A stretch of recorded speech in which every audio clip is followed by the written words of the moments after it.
candidates, you have 15 minutes to speak, and or you can take Q&A at the same time. But you do have like those 15 minutes are yours. I do ask all the members and guests that we respect the time for the candidate.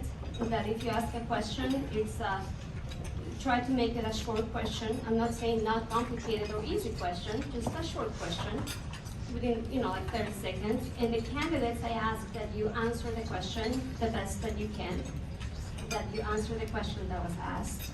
And also because we have such a great turnout, we actually have 165 people here today. Thank you very much for being here. We are actually going to give priority to our members, our paying members. And so when it comes to Q&A, we are going to take questions from our members primarily. And then when the members are done, we're going to take questions from our guests. Thank you. With that said, I would like to introduce to you Ed Humphrey, who is running for governor.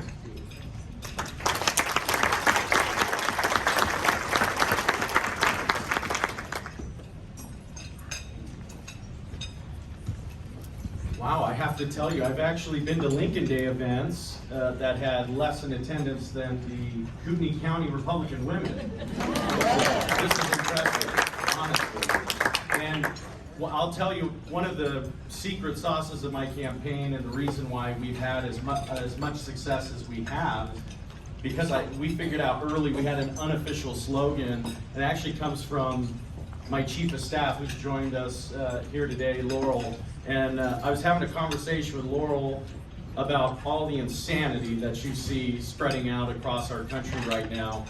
And Laurel told me, she said, Ed, I prayed about this, and I got an answer, and I just know it's going to be the grandmas who save the world.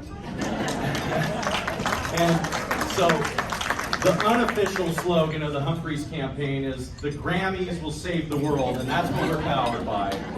It's been an incredible journey, and I just appreciate the fact that the Kootenai County Republican Women's Club is open to the free exchange of ideas, because that is something that is sorely missing today in America. And the prayer that Alicia offered, I think, was quite beautiful, and she spoke about that. And I will tell you, now is the time that we have to begin having a very powerful exchange of ideas, because we are at a crossroads right now here in Idaho, where if we go down the wrong path, there is no turning back. And I think one of the reasons why on my campaign and why in Republican women's groups like this and the like, one of the reasons why we kind of joke, but it's not really a joke by saying the grandmas will save the world. The reason I think that is because a lot of the women in this country, and particularly in Idaho, they know, like so many of us, they know in their hearts that something is wrong right now. It couldn't be more clear. You see this with what's happening in your public library up here, and some of the goals that are being advanced by some of these groups. We've seen that in libraries down in southeastern Idaho. The Idaho Falls Public Library, they have posters up right now as I'm speaking to you. They have posters up on the wall in their library that call white people genetic deficient descendants of albino mutants. I'm not kidding you. This is real. And so I always encourage you. We have our videos up. You can go to edforidaho.com and you can see a lot of this evidence that I've been producing, because we have to know what we're facing if we're going to effectively negotiate and navigate this terrain and be successful in overcoming it.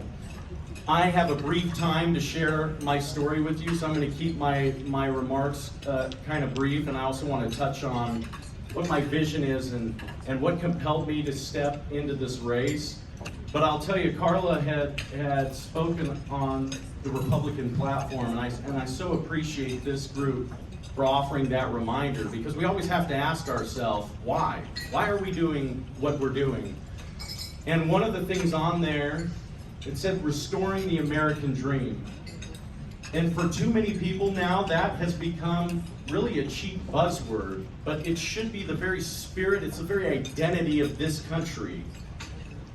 And if you want to know where I stand on an issue, I will summarize the philosophy that underpins my platform and what I think we're up against. We're right now up against an ideology that elevates subject matter experts, and our government here, even in the state of Idaho, believes these subject matter experts are more qualified to make decisions than any of us are, so the government empowers them to make decisions for us. Has anyone in this room heard of a Dr. Fauci? Okay, you're familiar. Right? I hate to even get near that man with that title, subject matter expert, but such is our government now. And he is so arrogant in his own understanding, he feels entitled to make personal medical decisions for everyone in this room and every member of your family. That is pretty incredible.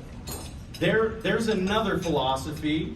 The idea is that you ought to make decisions for yourselves and realize the consequences of your decisions, whether they're good or bad. And I know the Republican women know this, but maybe for some of the guests, I'll go ahead and define what that is. That's called freedom, for anyone who's forgotten, which many have.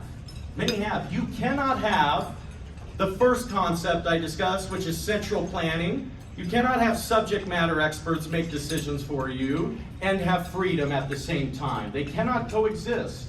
And this is why the level of divisiveness has reached its height, because these are mutually exclusive ideas that cannot coexist. And we are at that crossroads now, even here in Idaho. And some people may think I'm being an alarmist, but you have to recognize that Idaho is one of the few states in this country that shut churches down, but deemed liquor stores as essential.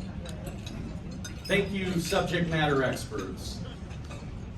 My family has dealt with this. My family lived under and fled from communism in Eastern Europe and came to this country for freedom because they wanted to make decisions for themselves. So my mother, my brother, my aunt, they came here from the former Yugoslavia. My father, he was born in America, but his mother fled from National Socialist Germany. We often forget, folks, but the Nazis, they were socialists. They believed in the subject matter experts as well. And in those countries, these people make every decision for you. How many square feet you can have, to what grade level you can attend, what industries you can work in. So my family, they fled from that and they came here. My mother, she cleaned hotel rooms and office buildings. She worked in restaurants. She learned English. I grew up, and my father, he laid tile. I grew up going to work with them. And just to give you an idea of what the American dream means to me and to my family, when I was 4 years old, there were 6 of us who lived in an 18-foot travel trailer in northern Arizona, and we had a shower outside. It was a tarp and a garden hose. So I can't tell you that I came from nothing, because we did have a tarp and a garden hose. And maybe you'll realize now why I'm so darn scrappy. That might have something to do with that. But this is a fight in which I will not be caught on the sidelines for. I will not allow my children to relive the same horrors that I grew up hearing from the people I love most. We now have the opportunity to turn it around. And if there's one place in the United States of America that ought to answer this call, it ought to be Idaho.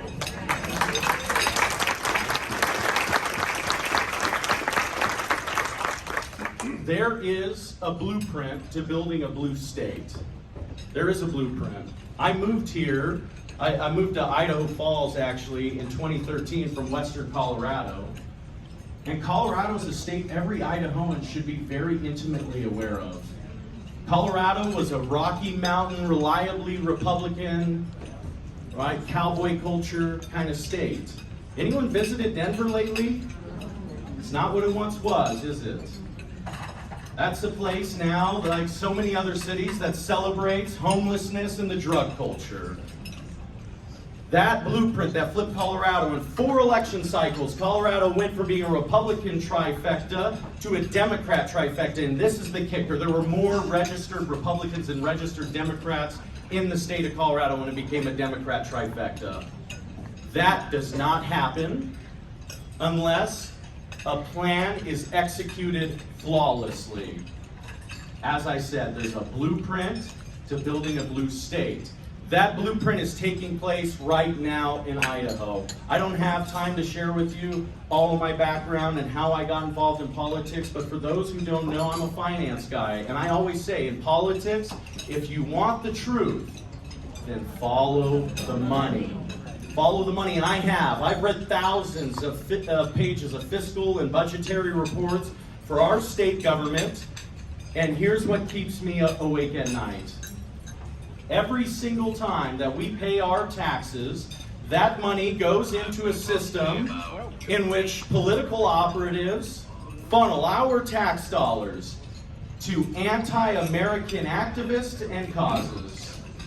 This insanity, these ideas like gender fluidity, that there are infinite genders, this insane idea like the Declaration of Independence was a white supremacist event like Boise State University teaches students now. That's real. Check out some of the videos I'm putting out. This stuff will break your heart, candidly. These ideas are spreading not because they're compelling, they're spreading because we're all paying to promote them. And I've uncovered exactly what is going on here. And this blueprint that's been taking place across America, I'll name a few states right now, and I think you'll get what's going on. Colorado, Georgia, Arizona. Did you see the results for President Trump come out of Texas? I believe, correct me if I'm wrong, that President Trump got 54% of the vote in the state of Texas. Does that put any of you at ease? That is concerning. If you lose Texas, you will then gain Puerto Rico and Washington, D.C. as states. They will add 4 liberal Democrat senators so that they can pack the Supreme Court and do away with the Constitution. It is our job right now, right here in Idaho, to answer the call. We have to show that there is a way to turn this around and stop this machine. If you re-elect our current governor to represent, head up the Republican Party, your next governor after that will be a Democrat. I can promise you that. This state government has grown 32% in 3 years. 3 years. 43% of the budget now comes from the feds. And that money comes with a cost. And the cost is control. We cannot be giving up control at this time to a runaway federal government where the bureaucrats don't even know which bathroom to use. It's craziness what's going on over there. It's crazy that we've tolerated as much as we have. I believe that the way to combat this effectively is actually what Carla spoke on, which is we have to bring about unity. We have to come together and we have to link arms. I don't know that we'll have complete unity in the Republican Party because, well, there are some knuckleheads in the party. Did you know I saw a poll that 15% of Republicans think critical race theory is okay? Yeah, there's no uniting with those people, I'll tell you that. But that exists. Think of that. 15% of Republicans, I'm thinking, where do they hide these people? Probably in the leadership positions in some areas. And no, probably not Brent, because we all know that's not the case here. But what I'll say is, we could have a greater measure of cooperation in the Republican Party if we start taking the personalities out of it. Let's start focusing on policies and a vision and goals that we set for ourselves and take the personalities out of it. I believe personally that the factions in the Republican Party will kill it off. And if we don't want to do that, then I think we need to consider having somebody who's not from either faction. Somebody who can offer a bold vision, something we can rally around and be enthusiastic about, like school choice, like abolishing the state income tax, like capping property taxes. These are possible if we have the right leadership. And we could inject energy and enthusiasm into our cause. And I will tell you, my candidacy represents a model for positive change that has always worked for this nation. We've lost the rising generation. We have to get them back. But my life is emblematic of the American dream. And young people listen to me, probably because I kind of look like them. It's different. My candidacy is different, I get that. But if you want something different, you have to do something different. I would remind you, I know when we studied history and we looked at our founding fathers, we saw these learned men and they had the curly flowing white hair. Folks, they were wearing wigs. Those were wigs. The founding fathers were young. Thomas Jefferson was 33 years old when he authored the Declaration of Independence. In our home, we believe that is a sacred document. The ideas encapsulated in the preface were so powerful, they changed the entire world. 19 of the signers of the Declaration of Independence were in their 20s and 30s. And they pledged it all. They pledged their lives, their treasure, their sacred honor. I'll go ahead and translate that for you. That's everything you can give to something. There is nothing more you can offer to something you believe in than those things. I have offered myself up to this process because I believe we have to do something different. And maybe we need a little bit of that eternal optimism right now in the Republican Party, because I find a lot of defeatism in the minds of Republicans out there. Our cause is just. Our cause is beautiful. It is one to be celebrated, one worth speaking boldly for. We have to capture a new generation in this country because they are currently being educated to hate this nation. Please understand, whether or not your children are in this public education system or your grandkids are, it matters not. It affects everybody in this room. We have 350,000 students who are going to be citizens of this state and future voters.